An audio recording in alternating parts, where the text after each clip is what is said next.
Hi, Kathy. Hey, Josh, how are you? I'm good. How are you? Good. I hear it's a little warm where you are. It's a little warm. I think we're getting into the tail end of summer, but we're starting to see the worst of it. It's if I start to get really red in the face, just please let me know because we're in a pretty hot room right now. Well, it's a lot of agents are feeling exactly the pain you are now, sweating a little bit, not sure what's next, what's coming. So we're in the right place at the right time today, right? Yeah, that's the perfect transition. So today we are going to talk a little bit about how this market is moving and expectations that agents from rookie to veteran can expect. And obviously, our Grandmaster Kathy is going to be filling in most of the information. So let's roll right into it. There's an interesting shift happening. I think you've talked about it on different episodes, on different blog posts. This industry is all about cycles and changes and patterns, but this is definitely an interesting one. And I think it's very frightening for a lot of new agents and new people in the industry. And I kind of wanted to have you just give your 2 cents on everything that's going on. Okay. A couple of things I want to roll back and say, regardless of experience, it is fascinating. Yeah. And I love that word instead of challenging or anything, because if you love this business, that's what is so that's what gets you in, is how incredibly different the market can be. And we are definitely in a changing market. I want to be really clear in saying that you read so much in the media. Please be careful about what trade mags you read and make sure that you're reading credible things. The market is not crashing. The market is adjusting. Mm-hmm. I think that's the first thing for everybody to walk away with. With an adjustment, the first thing that's going to adjust is prices. And the thing that Mark and I are hearing over and over, and that the thing that our team is experiencing wasn't with One.U, with a lot of our leadership, is a lot of our professionals are saying, wow, I've been in the market a little bit, or not long, or maybe a long time. And this pricing thing is the biggest adjustment. Mm-hmm. And for a couple of years, we've been able to go into, let's just be honest, we haven't really had to do a competitive market analysis. We've gone in and just based on what the market will bear, price houses at kind of what people felt in their heart. Sure. And I think the biggest adjustment, Josh, is how do we take that seller from, okay, you're valuing your property on your heart, with your heart. Now I'm going to value it on data. Mm-hmm. That's the shift. And what unskilled professionals are having to do is, number one, know how to speak the speak and have the conversation, set the expectation. But number two, know how to get that data, Mm-hmm. because it's changing so rapidly that you've got to stay ahead of the market instead of being behind. Does that make sense? It does. I think also, to your point, I think we saw something completely unexpected prior to this change in the market, where homes were being sold in a day for 60, 70, $80,000 above listing. And so that became the new normal for a little while. And so we've almost seen this like giant juxtaposition in a very short time. Yep.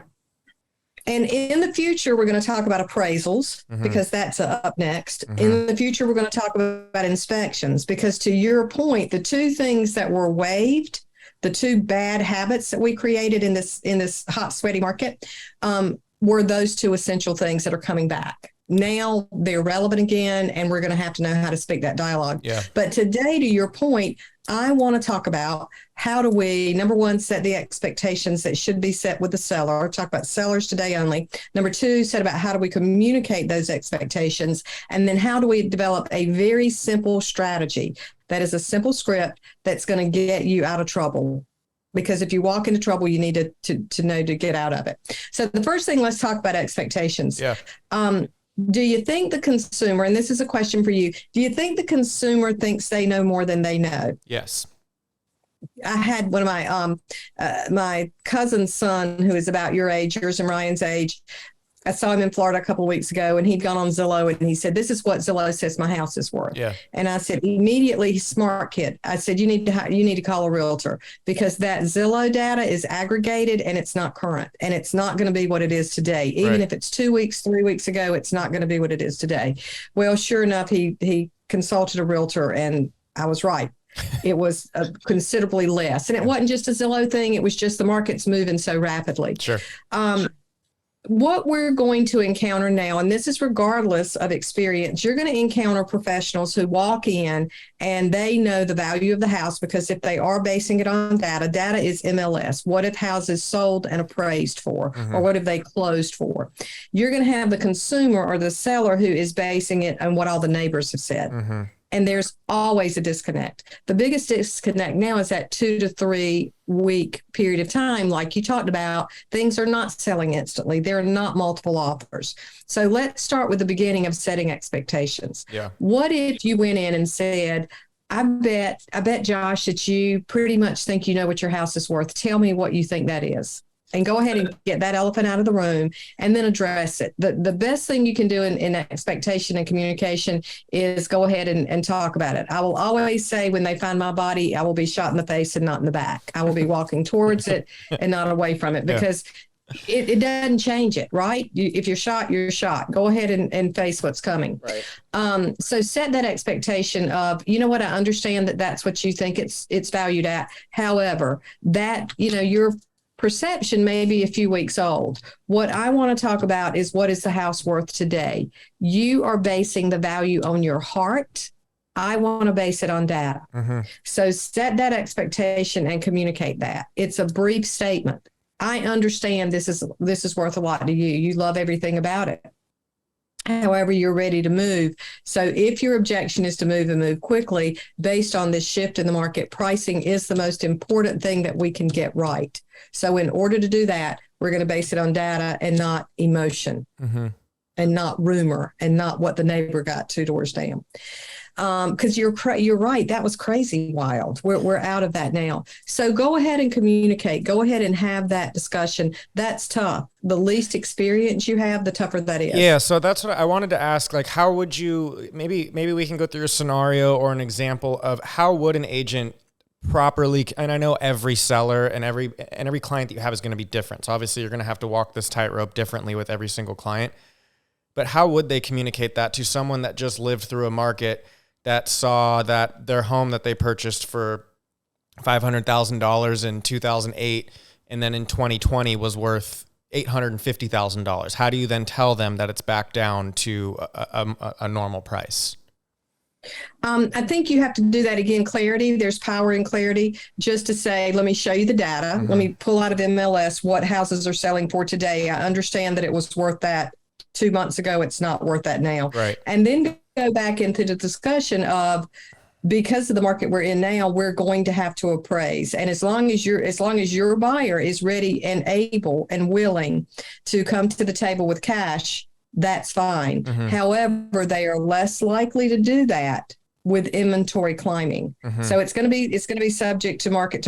If the inventory is indeed greater than it was, of course, that is going to be a big negotiation point. So it's going to have to be subject to your particular market. We can't give a grand message on the podcast because each market is different. Some markets are still smoking hot, where some are starting to have a little bit of build of inventory. So know your market. Number one, if you're not well versed in it, please go to your broker. Your affiliate has several tools that aggregate the MLS data that can give it by zone, by zip code, by street. Depending on your market. So know that data and base it on that and have the conversation around that. Again, you're going to have to reintroduce appraisals. You're going to have to reintroduce inspections and a lot of that. So that's the first thing. Does that make sense? It does, that part of the communication? Yeah. And it's just to have that conversation. I was having a conversation. We're actually going to have for the listeners that don't know, Alex Mihai, who's our legal counsel. I was having a conversation with him this morning about this, and he was saying that from a legal standpoint, they've never been busier because you have so many people that purchased homes in the last 2 years that didn't go through an appraisal process, and now they're realizing, oh, the roof's leaking, or the floorboards are coming up, or something, and now they're trying to basically come back to the table. And so it's interesting that we kind of just gave up those processes for 2 years because people were just so ready to sign a check and move into a house.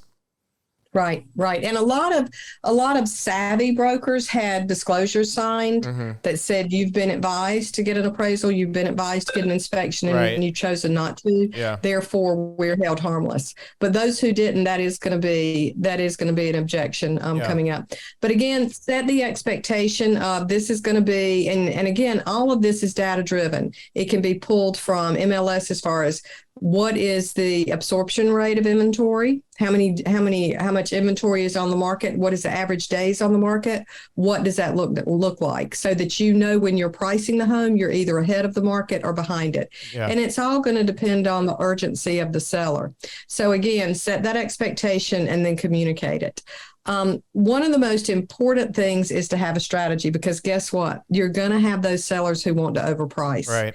And we've all had those. And at this point, as a professional, you make the decision, do I communicate well enough that I can capture the listing and have a strategy to get it, capture it at a too high a price, have a strategy to get it priced effectively where it should be without a lot of blood and guts, right? To do it with ease and elegance.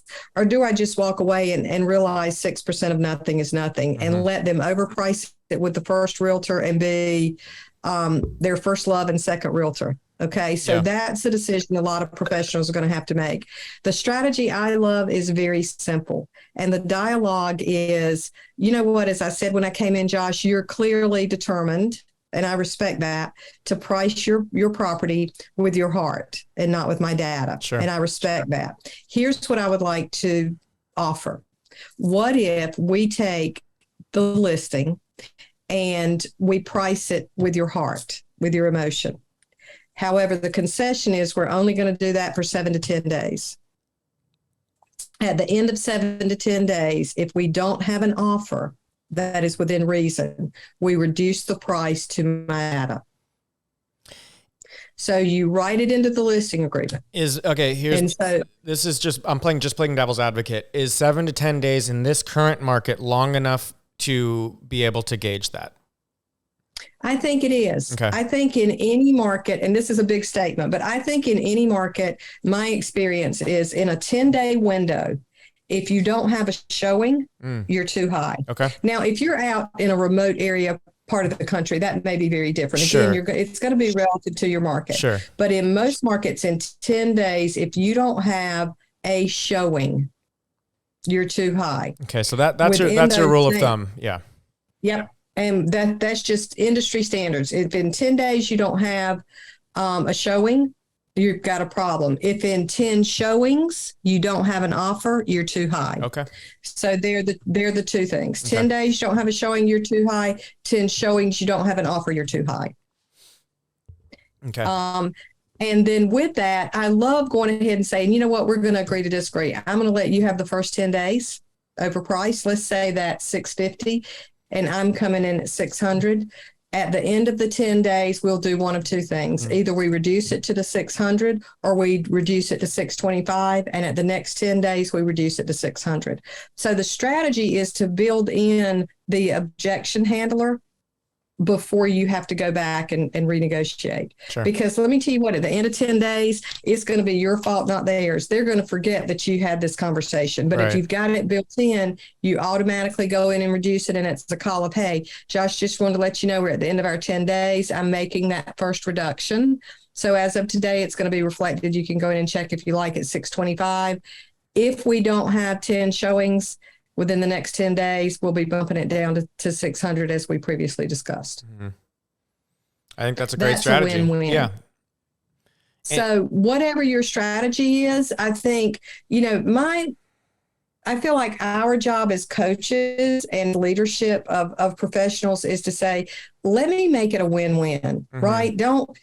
Sometimes you're going to have that seller that's really hard-headed and hard-assed and just, let them win, but have a plan to bring them back in and re-engage with a different ear and do it. Like I said, this industry has always either been blood and guts or ease and elegance. Yeah. And I'm always going to coach you to ease and elegance versus the blood and guts because there's too much of that out there right now. Right.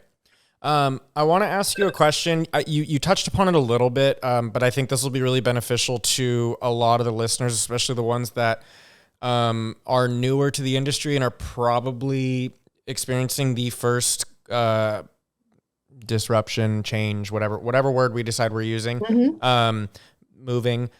What would you say is the greatest challenge for a professional that's been in this industry for less than 5 years? I think the greatest challenge, and I don't want to step on toes, but I'm gonna be real honest. I think bad habits, and I think the bad habit of not having the data, not knowing how to get the data, and then not knowing how to speak to it, and allowing people to name their price and by George getting it. I mean, that's been the fascination of for people that have been in the market forever, is like, oh my gosh, they'll never get that. And then they do. And they get it with multiple offers, and it goes even higher than that. So I think the market has allowed professionals to come in and be successful without fundamental foundational skills. Sure.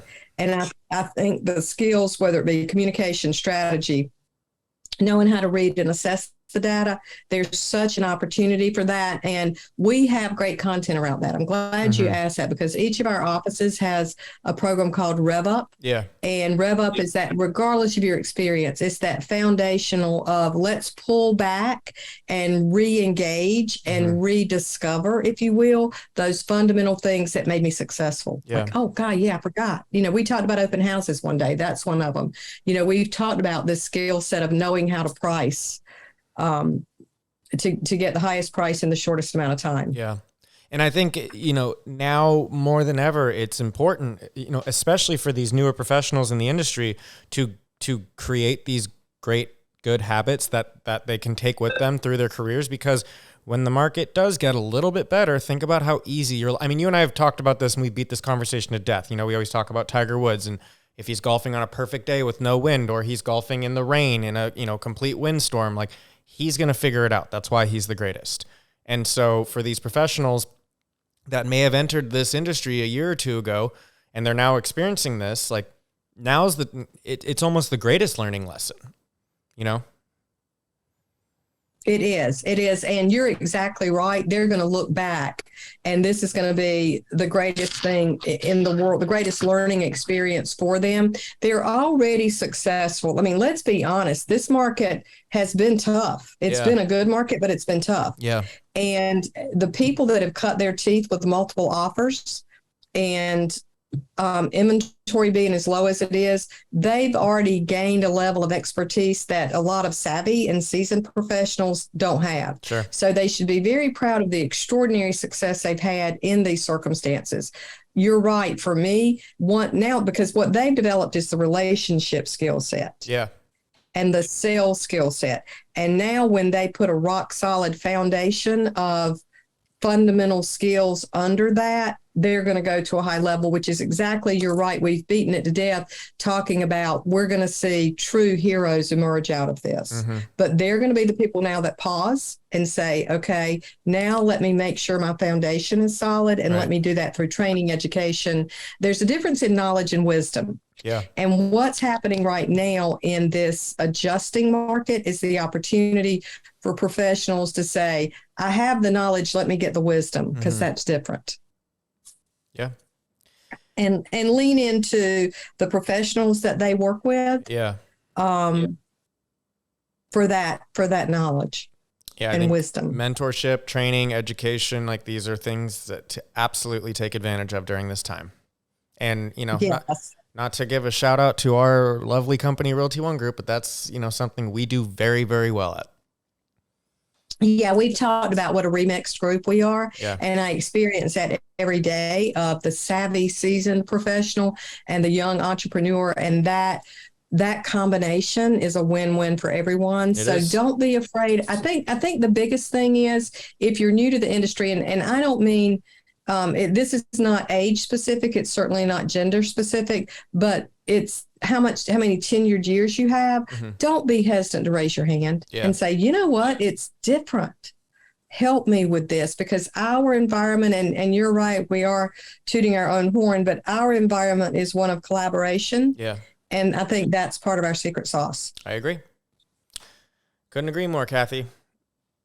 So set the right expectation, communicate what those expectations are, even if the news is difficult, and then have a strategy to overcome those objections that you're facing that are going to create a way for you to ease into the listing, a way to ease into the relationship, and have a back door if you have to price it too high. Pricing right now is the biggest thing that we're hearing. It's the most frequent concern that we're hearing from our membership. As always, Kathy, I don't want to say anything after you because you just say it so eloquently and I can't say it any better. So I think we should just end it there. Okay. Thank you. Kathy, thank you as always. And for those listening, please, we will be releasing episodes usually about once every week. If not, it's about every 7 to 10 days. So tune in. We're always going to have new guests and new information from Kathy, Mark, and lots of other great people from around the industry. So thank you as always for listening. We thank you for joining us today on another episode of One on One, a Realty ONE Group podcast. We are powered by One.U and ask if you have suggestions, recommendations, or questions, please email learning@realtyonegroup.com. And remember, pay close attention to the details, listen to understand, not respond, and always be a resource, not a sales pitch.